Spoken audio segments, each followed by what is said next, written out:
Look at this rain.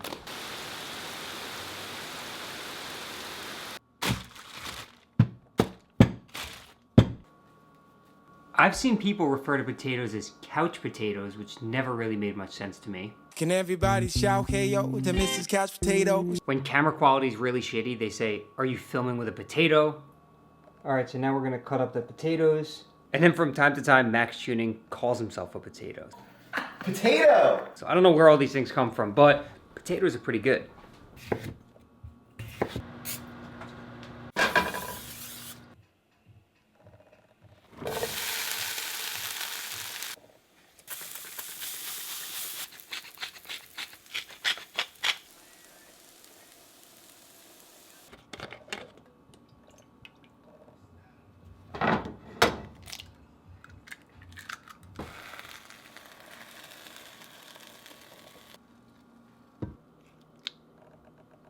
Main question you guys all know, did that egg yolk overcook or do we got some runny yolk? Let's test it out, but we got to Snapchat that also. So I'm gonna put this down here. Give you guys a good look. Sometimes you forget how good potatoes and eggs are until you make them, but is the yolk still runny? Where are you? I think we found them right there. Yes. Yes! I forgot that this thing was still on. Oh yeah. Cold eggs and cold potatoes. So good. I just wanna show you I could, cause you said I wouldn't make it. I just wanna show you that I could. So I wanna give you guys some live comments. Really? Really? Today's workout started with some pull-ups. And the one thing with pull-ups is full range of motion all the way up, all the way down. And there's a lot of controversy about should you let your lats stretch out all the way or should you try and keep tension on your lats the whole time? Me personally, I like to get a decent stretch in my lats, pull through my elbows, squeeze at the top, and then come back down. The other thing is going to be grip width with your pull-ups. A lot of people think the wider your grip, the wider your lats. The problem is that if you go too wide, you're now limiting your range of motion, where if you bring that in a little bit, you could pull down and get a much better contraction in your lats. So I say just outside of shoulder width is fine. If you're gonna do a chin-up, you could do that as well, but don't go too wide to the point where you are really limiting your range of motion and not getting a good stretch and contraction in the lats. Next up, we moved into the incline dumbbell press. A couple of things to keep in mind is one, you cannot completely isolate your upper pecs. You could place emphasis up here, but you can't isolate them completely and take out other parts of your chest muscles. So my recommendation, around 30 to 40 degrees to minimize the amount of front delt involvement and to try and maximize the amount of upper chest recruitment. So about 30 to 40 degrees is perfect to really hit the upper chest and to not let the shoulders take over too much. So after we finished up with the incline dumbbell press, moved on to a seated row. I like to mess around with different grips. So on this one, you'll see me grabbing a little bit wider than shoulder width, and that will focus on the middle of your back. So it allows you, if you think about it, it's almost like you're wrapping your shoulder blades around and squeezing in the middle, as opposed to just pulling straight back and getting a lot of lat involvement. So that's another thing. A lot of people think if you grab a really wide grip, you're gonna get a really wide back. But really, if your elbows are closer to your body and you grab that V-bar handle, that's gonna recruit a lot of your lats. If you raise yourself up a little bit, like sitting on a dumbbell, and you pull towards your lower stomach, that's gonna hit a lot of lats. If you grip a little bit wider and pull through your elbows and squeeze your shoulder blades and scapula together, that's gonna hit a lot of your middle back. Mess around with different angles, different grip widths, and find out what works best for you, depending on what area of the back you're trying to target. Next was a vertical pressing movement. So I hit some one-arm dumbbell shoulder press, and one thing you'll notice is that my hand is placed over my abs, and the reason for that is to remind myself to engage my core and keep a tight core the entire time. You'll notice a lot of people sometimes when the weight gets heavy, they'll start doing this, and you might even see me do it a few times, but I'm consciously trying to keep my hand here, and it's a mental cue to keep my core tight, keep my glutes tight, stay in place, and just press using my shoulder. And another thing you wanna think about is from the side, you can see you don't wanna be arching as you're pressing up. You wanna keep yourself in a neutral position stay as straight as possible and really just drive that weight to the ceiling. We did about 10 to 12 reps of the one arm dumbbell shoulder press, and then we moved into some isolation movements. So I hit some alternating dumbbell curls. A couple of things to keep in mind is to try and keep those elbows close to the sides, and as you're curling up, don't let the elbow and the shoulder come forward too much. Now, it might happen as you start to get fatigued, but the goal is to just try and keep yourself back in a tight position and just let the bicep do the work.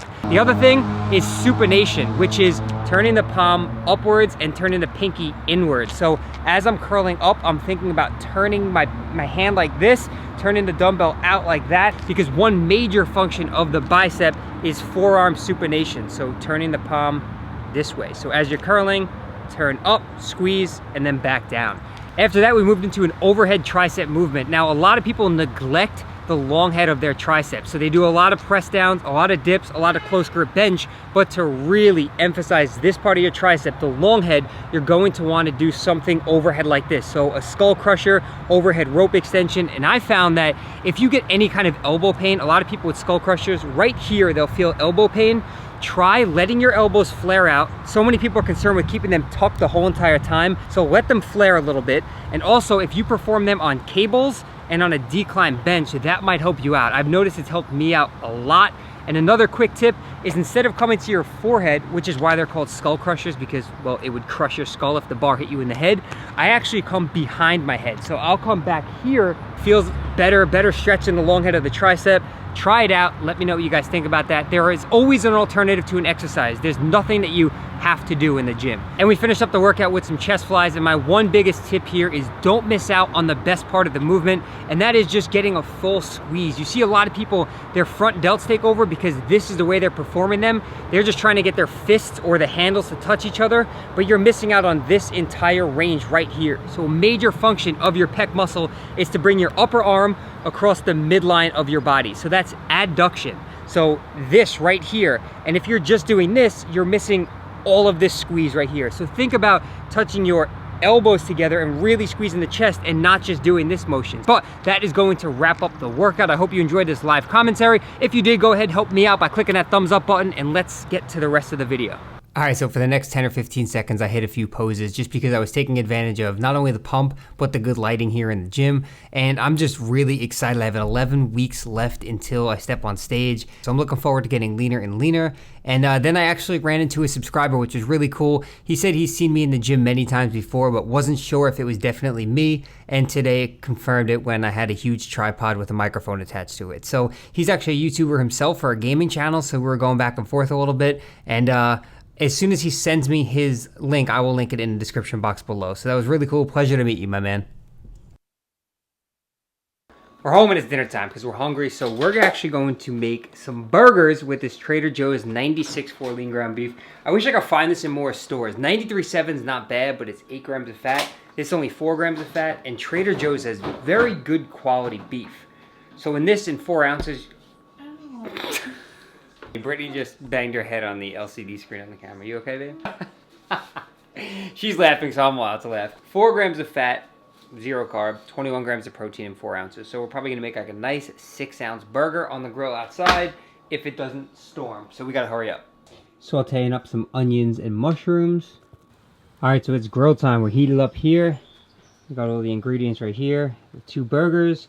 We're going to be using some reduced fat Swiss cheese. Big fail here. We ran out of hamburger buns, but we have these light multigrain English muffins, so they'll get the job done. A little bit of lettuce, and let's throw these burgers on the grill.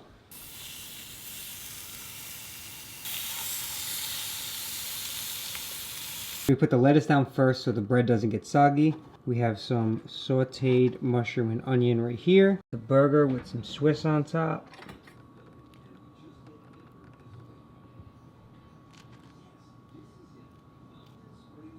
So we're ready to eat. I got a really big salad right here. The burger that I just showed you right there. Some of these blue corn tortilla chips and pico de gallo. Let's test it out.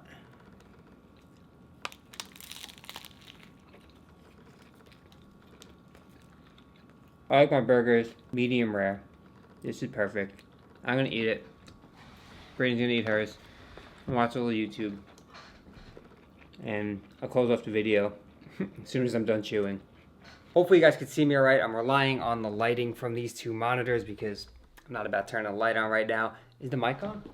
Yeah. All right, so we're good. So dinner was awesome. Hopped in the shower, editing the video that you're watching right now. Gonna get to a few emails, watch some TV, and then off to sleep because I like to wake up early and get the day started right away. So I want to thank you guys as always for watching. If you enjoyed the video, the live commentary and all that, this is how you let me know. Hit that thumbs up button, leave a comment down below, and I will talk to you all in the next video. See ya. Bye. That's a movie quote. See ya. Bye.